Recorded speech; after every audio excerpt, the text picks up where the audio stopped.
வைப்பார். கர்த்தர் உங்கள் தலையை கண்டிப்பாக ஒரு நாள் நிமிர பண்ணுவார். ஆமென். ஆனால் கர்த்தருக்கு தேவை, நான் கர்த்தருக்கு தேவை. நான் இருந்தால் தான் அந்த இடத்துல நிற்க முடியும். நான் இருந்தால் தான் அந்த இடத்துல சாட்சியாய் வாழ முடியும். கர்த்தர் சொல்லுகிறார், உன்னை குறித்து நான் நோக்கம் வைத்திருக்கிறேன்.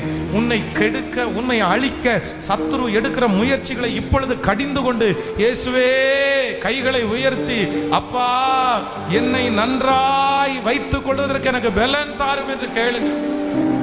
ஸ்தோத்திரம், ஸ்தோத்திரம். என் பிள்ளைக்காக என்னை நான் அழித்து விடக் கூடாது ஆண்டவரே. என்னுடைய கடனுக்காக நான் என்னை அழித்து விடக் கூடாது ஆண்டவரே. என்னுடைய தோல்விக்காக என்னை நான் அழித்து விடக் கூடாது. என்னுடைய ரிஜெக்ஷனுக்காக நான் என்னை அழித்து விடக் கூடாது. இந்த உலகத்திலே இருக்கிற எதற்காகவும் என்னை அழிக்காமல் என்னை பாதுகாக்கக்கூடிய ஒரு கிருபையை சத்தமாய் ஜெபிங்க. ஹல்லேலூயா, ஹல்லேலூயா.